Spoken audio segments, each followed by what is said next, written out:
মান্নান।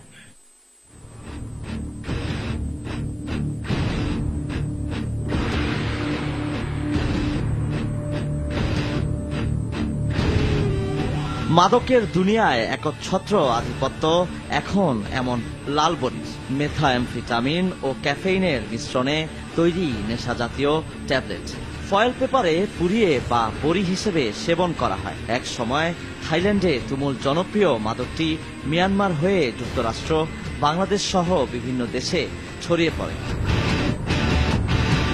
তরুণ তরুণী, বিশ্ববিদ্যালয়ের ছাত্র, প্রাইভেট কোম্পানির কর্মকর্তা, বিত্তশালী পরিবারের ছেলে, মেয়ে, বউ, কে নেই ইয়াবা নেশার তালিকায়। মাদক নিয়ে দীর্ঘদিন কাজ করেছেন গোয়েন্দা পুলিশের এই কর্মকর্তা।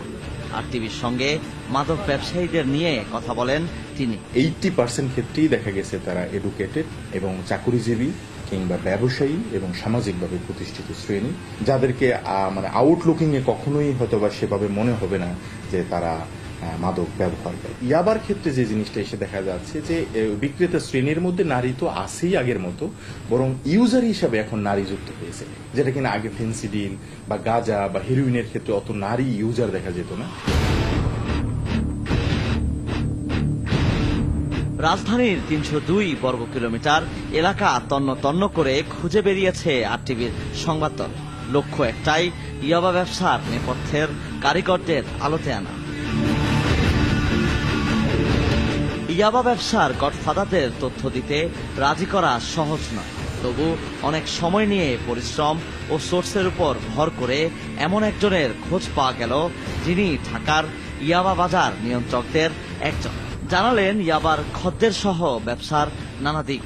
আহালিয়া চলে, দলিপাড়া চলে, যেমন আমাদের পাকুড়িয়া চলে, আপনার উলুদহা চলে, হ্যাঁ, তো সেক্টর বিভিন্ন সেক্টরও চলে এগুলা। তারা যেখানে থাক, যদি কয় যে তোমার ওখানে জায়গা আছে কিনা, আমি 5টা ইয়াবা নিবো, খাবো, তো অনেকে কয় আছে।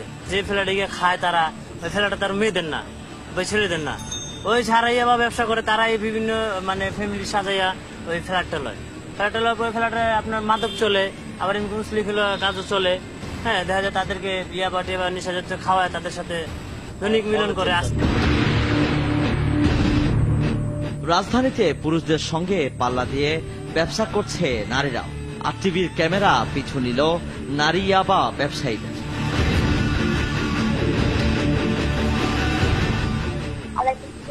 কে রুমি আপু বলছেন? আমার তো 4-5টা জিনিস লাগবে আপু। ওই যে আমার 4-5টা বাবা লাগবে আর কি।